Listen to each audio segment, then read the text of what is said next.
Indonesia adalah negara kepulauan terbesar di dunia.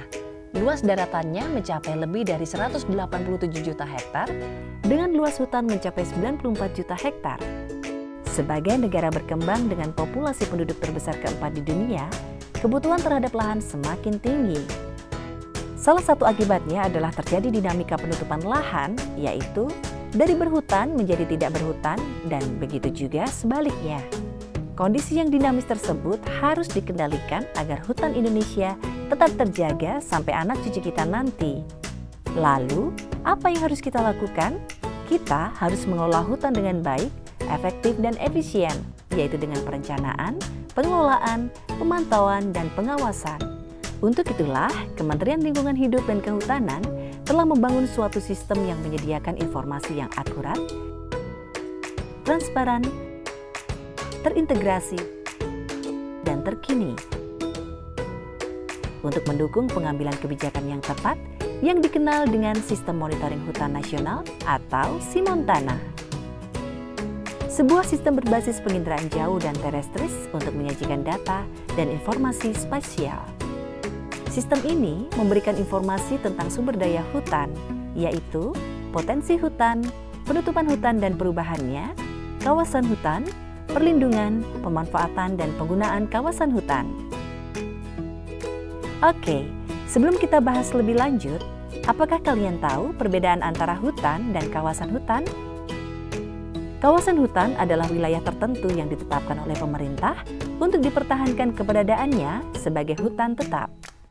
Sedangkan hutan adalah suatu kesatuan ekosistem berupa hamparan lahan berisi sumber daya alam hayati yang didominasi pepohonan dalam persekutuan alam lingkungannya yang satu dengan lainnya tidak dapat dipisahkan. Jadi, hutan belum tentu masuk kawasan hutan dan kawasan hutan belum tentu berhutan.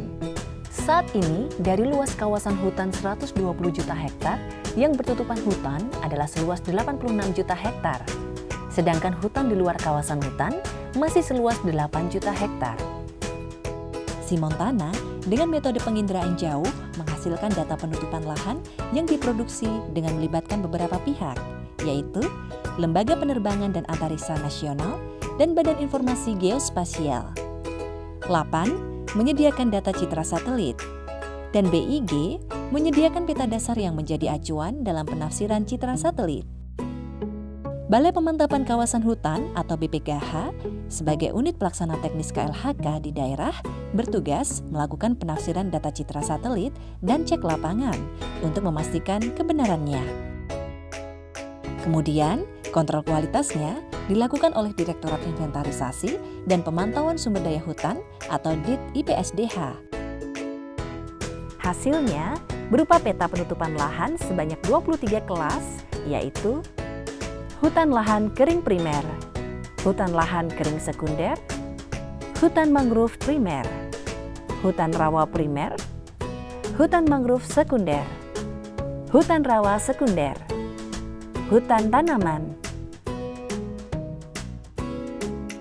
belukar, perkebunan, pemukiman, tanah terbuka, savana atau padang rumput, badan air, belukar rawa, pertanian lahan kering, pertanian lahan kering campur, sawah, tambak, bandara atau pelabuhan, transmigrasi, pertambangan, rawa.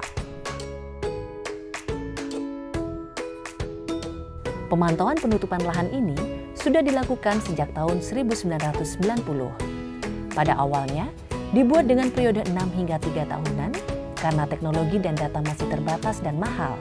Namun, saat ini sudah bisa dilakukan secara tahunan dan sedang dikembangkan untuk menghasilkan data yang lebih cepat, baik semester, triwulan, bulanan, atau harian. Sedangkan untuk mengetahui potensi hutannya, baik jenis, volume, dan lain-lain, digunakan metode inventarisasi hutan secara terestris melalui pengukuran pada plot sampel. Untuk itu, KLHK mempunyai plot pengukuran permanen dan tidak permanen yang berjumlah kurang lebih 4.000 titik tersebar di seluruh Indonesia. Pengukuran plot sampel dilakukan secara berkala oleh tenaga inventarisasi hutan yang sudah terlatih. Kemudian, data tersebut dianalisis secara statistik.